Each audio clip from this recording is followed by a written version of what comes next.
February 4th, 2016. 8:35 in the evening.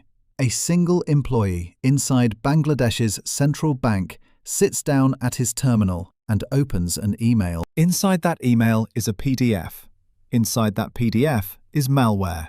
One click is all it takes. The men who built it have been sitting inside this bank's system for 11 months.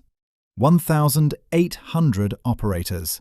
One apartment in Pyongyang. Nobody in Dhaka has any idea. February 4th, Thursday night. The Bangladesh bank operations floor empties out. Every employee goes home. The building goes dark. But the terminal is still on, and it is not idle. $81 million will clear before anyone realizes what happened. The rest, $870 million, stopped by a single spelling mistake. One wrong word, 8 letters. That is the only reason this wasn't the largest theft in human history. But here's what nobody is talking about. This wasn't a robbery. No guns, no masks, no broken doors. A group of operatives sitting in an apartment in Pyongyang transferred sovereign government money using the bank's own systems, the bank's own codes, and the bank's own trust. And they didn't just do it once. $3 billion and counting. 16 countries. Every major financial system on the planet touched. But here's what nobody is talking about. This wasn't a robbery. No guns, no masks, no broken doors. A group of operatives sitting in an apartment in Pyongyang transferred sovereign government money using the bank's own systems, the bank's own codes, and the bank's own trust. And they didn't just do it once. $3 billion and counting. 16 countries. Every major financial system on the planet touched. Before we go any further, everything you're about to watch is built for education and information only, and the events are based on publicly reported facts. February 4th, 2016. 8:35 p.m. A single message leaves the Bangladesh Central Bank's computer system. The message is perfect. Correct authorization codes, correct formatting, correct signatures. Every security layer passed without a single flag. Nobody in Dhaka notices. Nobody in New York questions it. Because nobody knows that the men who sent that message are sitting in an apartment in Pyongyang, and they've been inside Bangladesh's banking system for 11 months. By morning, $81 million will vanish from a sovereign nation's account. Not stolen at gunpoint, transferred, quietly, legally. Bangladesh was just the test run. The same group had already been inside Sony Pictures for 2 years. June 2014, Pyongyang. A classified briefing room inside RGB. 3 men receive orders directly from the top. Bureau 121, North Korea's elite cyber warfare division. Roughly 1,800 operators. Average age, 24. November 24th, 2014. Sony employees arrive at work to find their screens displaying a red skeleton. They stole 100 terabytes of data.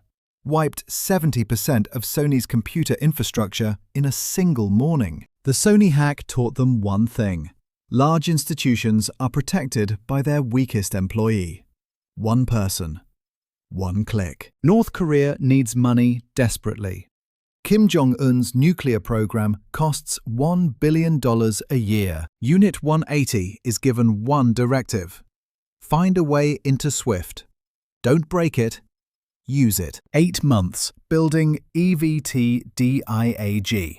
Malware that intercepts transfers, deletes records, and loops false data back to the bank's own screens. October 2015. Unit 180 identifies their target. Bangladesh Bank. $1 billion sitting in a single account at the Federal Reserve. The entry point is almost embarrassingly simple. A job posting, a fake applicant, a PDF attachment. One IT employee opens it. That's all it takes. November 2015. Unit 180. Operators are inside Bangladesh Bank's network. They move slowly, deliberately. For 11 weeks, they watch. They learn the names of the 3 SWIFT operators. They study every transfer down to punctuation. February 4th, 2016. Thursday evening in Dhaka. The Bangladesh Bank office empties out for the night. 35 transfer requests go out through SWIFT. Total value, $951 million go through. $81 million moved to accounts in the Philippines. A typo stops the rest. Of the $81 million, $63 million disappears across 17 casinos in Manila. If they'd spelled it correctly, nobody would have noticed until it was over. BAE Systems traces the malware. Code architecture matches Sony. Same group, same tools, same signature. The FBI names their prime suspect, the Lazarus Group. 2017. Banks harden their SWIFT terminals. Unit 180 pivots. Cryptocurrency. 2018. Coincheck, Tokyo. $530 million in a single operation. The largest cryptocurrency theft in history at the time. March 23, 2022. Ronin Network.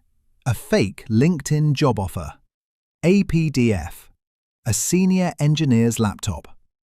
$625 million gone. The theft is not discovered for 6 days.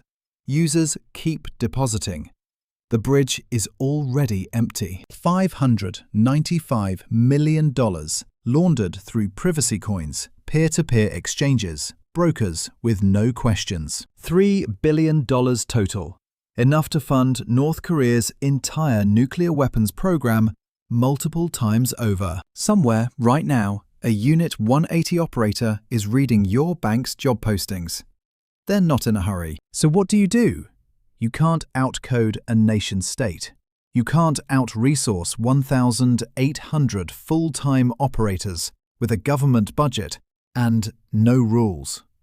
But you can stop being the easiest target in the room. Don't open attachments from people you didn't invite. Use a password manager. Turn on two-factor authentication on every account that holds your money. These are not complicated steps. They are the difference between you and the person sitting next to you when the next operation runs. Stay sharp. We'll see you in the next one.